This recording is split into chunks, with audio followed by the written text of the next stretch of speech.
The moment the front door opened, the camera was already recording, and the officer standing on the porch had no idea his career was about to change forever. It was just after 8:17 p.m. on a quiet Thursday in a suburban neighborhood outside Columbus, Ohio, the kind of evening where porch lights glow softly across neat lawns and nothing louder than a passing pickup truck usually breaks the calm. And when Marcus Bennett stepped toward his front door after hearing a sharp knock, he expected a package delivery, maybe a neighbor needing help. Certainly not a uniformed officer standing rigid on his porch like something had already gone wrong before a single word had been spoken. Marcus paused with his hand on the handle because something about the silence outside felt off. Not loud, not threatening, just wrong in a way you only notice when you've spent years learning how to read situations before they escalate. And even before the door opened, the small black ring camera mounted beside the frame had already captured the officer shifting his weight, adjusting his grip,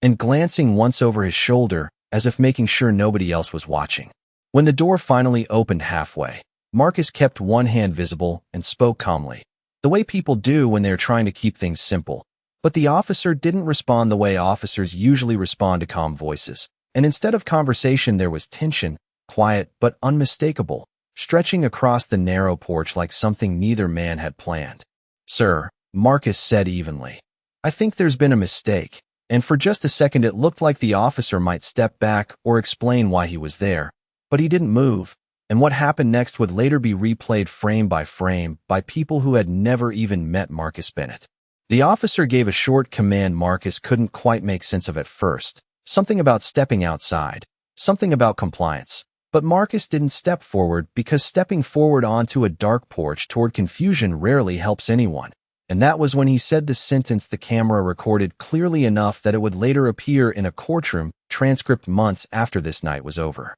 "You don't want to do this," Marcus said quietly, not as a threat and not as a challenge, but as a warning shaped by experience, the kind of warning someone gives when they recognize a situation heading somewhere unnecessary, somewhere avoidable, somewhere permanent. The officer hesitated for less than a second before activating his device, and although the moment itself lasted only an instant, the camera captured everything that mattered. Not just what happened, but what was said before it happened, and what was missing afterward. Inside the house, a hallway light flickered on behind Marcus, casting a soft outline around his shoulders that made it easier to see the way he never raised his voice, never stepped forward, never reached for anything at all. And across the street behind a second-story window someone else had just noticed flashing patrol lights reflecting faintly across the mailbox at the curb. That neighbor didn't shout, didn't come outside, didn't even open the window, but they picked up a phone and made one quiet call to someone who already knew exactly who Marcus Bennett was.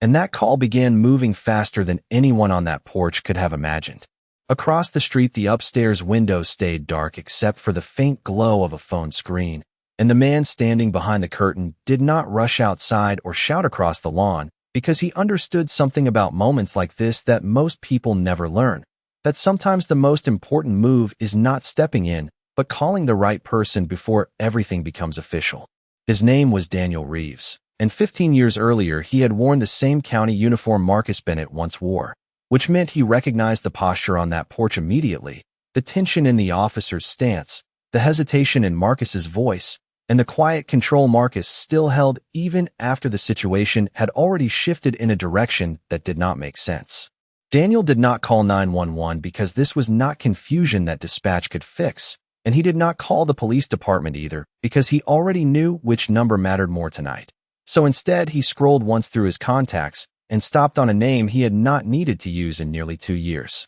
When the call connected, he did not waste time explaining everything because the person on the other end only needed one sentence. "You need to check the porch camera at Marcus Bennett's house right now. On the other side of town." That sentence landed harder than Daniel expected because the woman who answered already understood what it meant when Marcus Bennett's name appeared in the middle of something like this. Back on the quiet street, the patrol vehicle lights continued to reflect across the mailbox and the front steps while the officer spoke again, this time with more urgency in his voice, as if he had already decided what story this moment was supposed to become. But Marcus did not match that urgency and did not step forward or backward because he had learned long ago that movement sometimes creates misunderstanding where none existed before. Instead, he kept his hands visible and his voice steady and repeated calmly that there must be some mistake. And the camera recorded not only his words, but also the short pause that followed them, a pause long enough to matter later. Inside the house, the hallway light behind him remained on, and the open doorway framed him in a way that made it clear he had never intended to leave his own threshold that evening, a detail that would eventually become more important than anyone standing on that porch realized at the time. The officer spoke again and mentioned a report that had come through dispatch earlier that night. Something about suspicious activity in the area, something about a description that did not quite fit, but had been close enough to justify knocking on the door, and Marcus listened without interrupting, even though he already understood that the explanation did not line up with what the camera had captured before he opened the door. Across town, the woman Daniel had called opened her laptop and logged into a secure access portal she had not needed to use since Marcus retired from active duty service with the department. And when the live feed from the front porch appeared on her screen, she leaned closer without saying a word because she recognized immediately that the officer standing there had skipped a step he should never have skipped. What the officer did not know was that the address he was standing in front of had once been flagged in a different system entirely, a system that did not show up in ordinary dispatch notes and did not appear on routine patrol alerts. And that missing line of information was already moving quietly through channels that were not visible from the sidewalk outside Marcus Bennett's front door. Officer Ryan Keller did not realize that the most important detail of that night had never appeared on his screen before he stepped onto Marcus Bennett's porch, because the dispatch note he relied on had been trimmed down to a short summary that left out a single line most officers would never notice missing, but that experienced deputies learned to recognize immediately when it was not there. Inside the patrol vehicle earlier that evening, Keller had read only what looked routine, a location check connected to a vague neighborhood concern, a description that seemed close enough to justify a conversation at the door, and a reminder to remain alert. But there had been no indicator showing that the address belonged to someone who had once worked inside the same system he now represented. Marcus, however, recognized the tone in Keller's voice the moment the explanation about suspicious activity was repeated a second time, because explanations that are repeated instead of clarified usually mean the officer speaking them has already committed to a version of events that cannot easily change. Marcus kept his posture calm and steady, not because he was unsure what was happening, but because he understood something Keller did not yet understand, that the small camera mounted beside the door had already recorded the entire sequence from the first knock to the last command, and that every second after that would matter more than anything written later in a report. Across town, the woman watching the live feed leaned closer to her screen and rewound the footage once, then again more slowly, not because she doubted what she saw, but because she recognized the timing between the first instruction and the second instruction and knew that timing alone would eventually become a question someone important would ask. Her name was Lieutenant Angela Whitaker,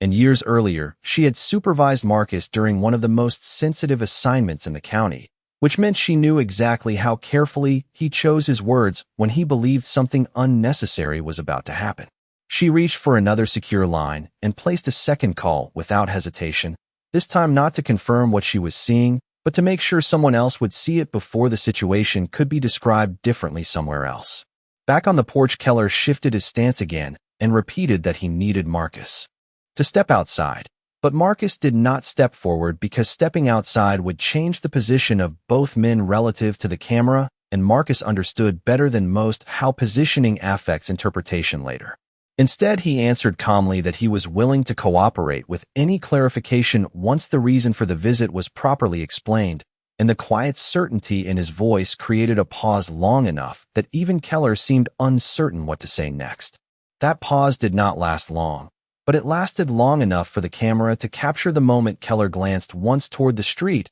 as if expecting something else to arrive that had not yet arrived. Several houses down, a porch light switched on as another neighbor noticed the patrol vehicle still idling at the curb longer than routine visits usually lasted, and although nobody stepped outside, the silence of the street began to feel heavier than before. At the same time, inside the secure county network, Lieutenant Whitaker opened a personnel archive that had not been accessed in months and located the notation that dispatch should have seen before Keller ever turned onto that street. A notation connected not to Marcus's past rank, but to the assignment he had completed during his final year in service. And when she read the line again, she realized Keller had not simply missed important context that night, but had walked directly into a situation that had already been documented long before he knocked on that door. The line Lieutenant Angela Whitaker had just opened on her screen was not the kind of notation that appeared in ordinary personnel files, and it was not the kind of detailed dispatch operators usually saw unless they were specifically trained to recognize its importance, because it was attached to a task force assignment that had quietly existed outside routine patrol awareness for years. The notation did not describe rank or retirement status, or even Marcus Bennett's last day in uniform, and instead it referenced a special clearance tag placed on his address after he assisted with a multi-agency review involving internal conduct investigations that had reached farther into the department than most patrol officers ever realized. Whitaker leaned back slightly as she read the entry again, not because she doubted what she was seeing, but because she understood exactly what should have happened before Officer Ryan Keller ever parked along that curb. That address should have triggered a verification check before any doorstep contact took place, and that verification check should have connected Keller with a supervisor before the situation moved forward even one step. Back on the porch, the air had grown noticeably quieter, as if the entire street had paused without anyone saying so. And Marcus remained standing inside his doorway with the same calm posture he had held from the beginning, because he already sensed that the explanation Keller repeated about suspicious activity did not fully match what the system would later show. Marcus did not challenge the officer and did not argue about the reason for the visit, because he understood that arguments change tone, but recordings preserve sequence, and sequence would matter far more than tone by the end of the night. Keller shifted his stance again and spoke as though the conversation had already reached a conclusion he expected Marcus to accept. But Marcus answered carefully that he was willing to cooperate once the purpose of the visit was clarified through the proper channel, and that phrase alone would later appear in a transcript that investigators reviewed more than once. Across town, Whitaker placed another call, this time to a supervisor still on evening rotation, and she did not introduce herself with unnecessary detail, because the name Marcus Bennett already carried enough weight inside that office to change how the conversation began. She explained that the porch camera footage now streaming through secure access showed contact taking place without the required verification step, and there was a short silence on the other end of the line before the supervisor asked a single question that confirmed he understood the situation immediately. He asked whether the recording had already been preserved. Whitaker answered yes, because she had initiated an archive capture the moment she recognized the address on the screen, and that decision meant the footage could not be replaced later by summaries or interpretations written after the fact. Back on the street, another vehicle slowed briefly as it passed the patrol car parked near Marcus's driveway, and although the driver continued without stopping, the movement added another reflection of light across the porch that the camera captured from a slightly different angle. Keller glanced once more toward the street, as if expecting confirmation that had not yet arrived, and for the first time that evening he seemed to realize that something about the situation in front of him was not unfolding the way routine calls usually did. What he still did not know was that the clearance tag attached to Marcus Bennett's address had already activated a quiet chain of internal notifications that would soon reach people whose names never appeared in ordinary patrol briefings. The first person inside the department to see the internal notification was not someone assigned to patrol oversight, and not someone responsible for routine call reviews, and that alone should have said something about how unusual the situation already was becoming, because alerts connected to Marcus Bennett's address were never designed to appear in ordinary evening traffic inside the system. The supervisor, Lieutenant Angela Whitaker, had contacted earlier, opened the verification log attached to the clearance tag, and immediately saw the timestamp showing that doorstep contact had already taken place without confirmation from command staff, which meant the situation on that quiet suburban street had already crossed a line that most officers never even realized existed. He did not raise his voice and did not call dispatch directly, because he understood that once a porch camera recording had already been preserved, the next step was not to correct the moment, but to document everything surrounding it before anyone could unintentionally reshape the sequence later. Back outside, Marcus remained standing exactly where the threshold met the interior hallway light, calm in a way that only people with long experience inside law enforcement systems manage to remain when conversations begin drifting away from procedure and toward assumption. And although Officer Ryan Keller repeated again that he was responding to a neighborhood concern, Marcus listened without interrupting because he recognized something Keller did not yet recognize, that the system was already beginning to move around them even though nothing visible on the street had changed. Keller adjusted his stance once more and glanced toward his patrol vehicle, as if expecting updated confirmation to arrive through his radio at any moment. But the radio remained quiet because the verification process he should have triggered earlier had already shifted into a different channel he could not hear. Several houses down, the same neighbor who had made the first call earlier that evening stepped back from the upstairs window, but did not turn off the light this time, and that small change in the street's rhythm was captured clearly by the porch camera that had not stopped recording since before the first knock. Inside the secure county network, another screen opened automatically as the clearance tag completed its notification cycle and routed the preserved footage access link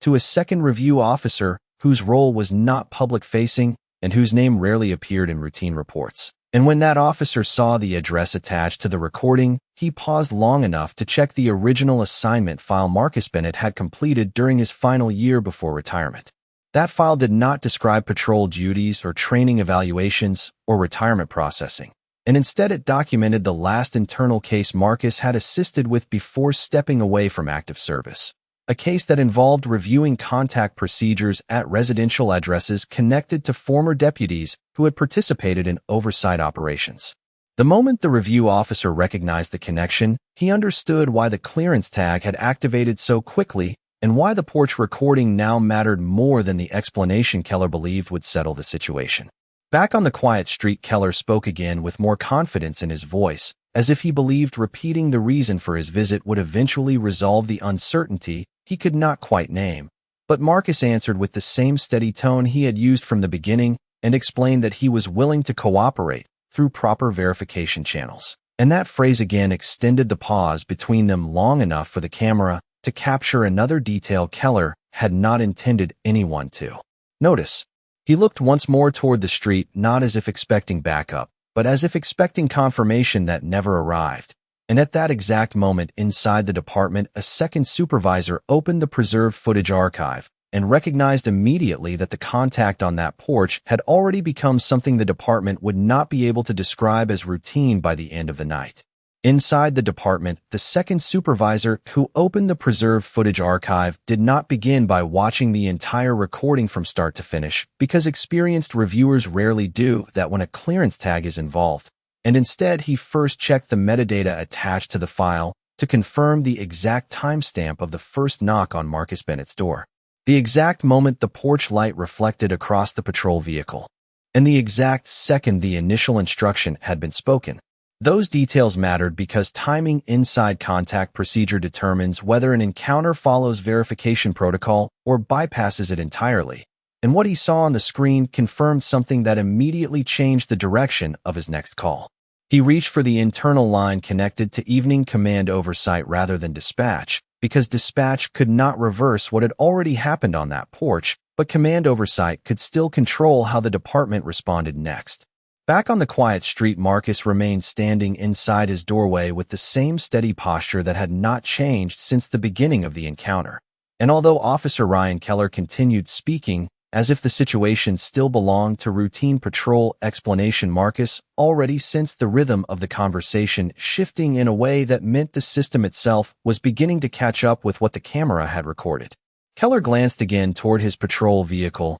and then toward the mailbox at the curb, as if expecting a confirmation tone through his radio that still had not arrived. And that absence of response created a silence long enough for Marcus to recognize something Keller had not yet realized. That verification had already moved somewhere beyond the channel Keller could hear. Several houses down the street, the same upstairs window that had remained lit earlier still showed a faint silhouette behind the curtain, not moving but still present, and the porch camera captured that detail as clearly as it captured the reflection of the patrol vehicle lights against the pavement. Inside the command oversight office, the supervisor who answered the internal call listened carefully as the review officer described the clearance tag connected to Marcus Bennett's address and the preserved footage already secured through the archive system. And there was a brief pause before the supervisor asked whether the responding officer had initiated confirmation through the protected contact protocol that should have appeared automatically once the address was entered into the patrol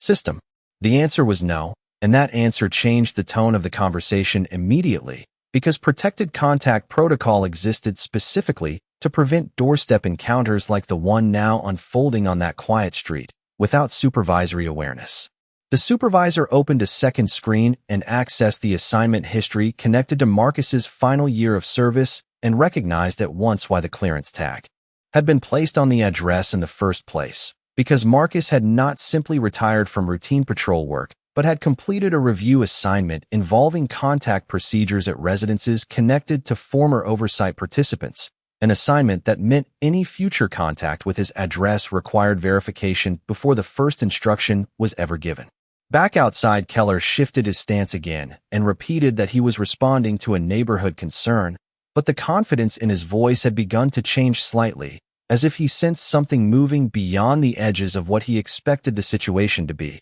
And Marcus answered once more with the same careful tone he had used from the beginning, that he was willing to cooperate through the proper verification channel. What Keller still did not know was that Command Oversight had already opened a live review log connected to the preserved footage archive, and that the moment his patrol identification number appeared beside Marcus Bennett's address inside that system, the encounter on the porch stopped being a routine contact and became something the department was now officially required to examine before the night was over. The moment Command Oversight opened the live review log connected to Marcus Bennett's address, the encounter on the quiet street stopped being something that could remain inside a single patrol report and started becoming something that required documentation across multiple layers of the department. And that shift happened long before Officer Ryan Keller realized anyone else was even watching what had unfolded on the porch. Inside the command office, the supervisor assigned to the review log expanded the archive window and allowed the preserved porch recording to run from the very beginning again, not because the sequence was unclear, but because procedure required confirmation of every instruction spoken before the first explanation had been fully established. And as the footage replayed, the supervisor noticed the exact moment Marcus had said there must be a mistake, followed immediately by the moment he had stated he was willing to cooperate through proper verification channels. Those words mattered because they aligned precisely with the protected contact protocol attached to his address, a protocol Keller had never triggered before initiating doorstep instructions. Across the street, the upstairs window that had remained quietly lit still reflected the faint movement of someone standing behind the curtain, and although no one outside stepped onto the sidewalk, the steady presence of that unseen witness had already influenced the timing of the first call that set the review process in motion earlier that evening. Back on the porch, Keller adjusted his stance again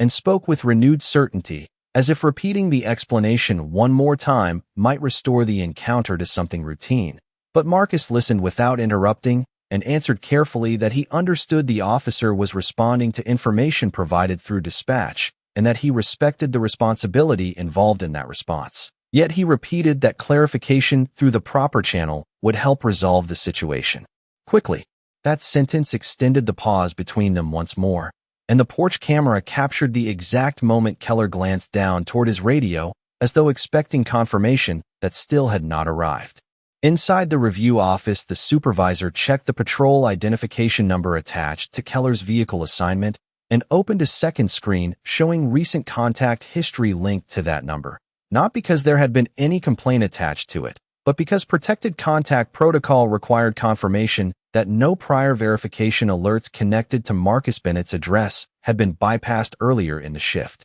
The screen returned a result that caused the supervisor to pause slightly longer than before, because it showed that Keller had not accessed the protected contact notice at any point after receiving the dispatch information, which meant the verification step had not simply been delayed, but had never been initiated at all. At the same time, Lieutenant Angela Whitaker remained connected to the secure archive feed and watched the recording continue in real time as the porch light reflected across the doorway behind Marcus, and she recognized something else inside the sequence that would matter later: the exact positioning of Marcus at the threshold rather than outside it. That detail alone confirmed that he had remained within his own doorway from the beginning of the encounter, something protected contact protocol treated as significant when verification had not yet taken place. Back outside, Keller spoke again, this time more slowly than before, and although his words still followed the structure of routine explanation, the rhythm of the conversation had clearly changed in a way he could not yet explain. What he still did not know was that his patrol identification number had already been entered into a formal review timeline connected to the preserved porch recording, and that once that timeline began building inside the system, the encounter on that quiet suburban street became part of a record that could no longer be described as a simple neighborhood contact before the night reached its end. By the time the formal review timeline connected to the porch recording reached the next level inside the department, the encounter outside Marcus Bennett's home had already moved beyond the authority of a single-shift supervisor and into a category reserved for protected contact verification failures, a category most patrol officers never even heard discussed during regular briefings because it existed mainly to prevent situations exactly like this one from unfolding without oversight. Awareness. Inside Command Review, the supervisor assigned to the live archive log opened a parallel screen showing the contact protocol checklist attached to Marcus's address and confirmed again that the required verification step had never been triggered before Officer Ryan Keller issued instructions on the porch. And that absence changed what the department was now obligated to do next, because once a protected contact location appeared inside an active review timeline, the encounter automatically required supervisory reconstruction of the entire sequence, beginning with dispatch intake. Across town, Lieutenant Angela Whitaker remained connected to the preserved recording feed and watched as the footage continued to document every second of the conversation between Marcus and Keller. And what stood out most clearly was not what either man said, but what had never happened at all. Because Marcus had never stepped beyond his doorway, and Keller had never paused long enough to request confirmation through the channel that should have appeared automatically the moment the address entered his patrol system. Back on the quiet street, Keller shifted his weight again and spoke with a tone that suggested he believed the encounter was already close to resolution. But Marcus answered carefully and repeated that he understood the responsibility behind responding to neighborhood concerns and that he respected the officer's presence there, while also explaining again that verification through proper channels would resolve any confusion quickly. The porch camera captured the exact angle of the hallway light behind Marcus as he spoke, a detail that later allowed reviewers to confirm his position relative to the doorway without relying on written interpretation, and that small visual certainty became one more piece of evidence inside a timeline that was already expanding faster than Keller could see. Inside the department, the reconstruction process moved forward another step when Command Oversight requested dispatch intake audio connected to the original neighborhood concern that had brought Keller to the address in the first place. And when that audio was reviewed, it revealed something no one on the porch could have known at the time: that the description associated with the concern had never included confirmation tied to Marcus's residence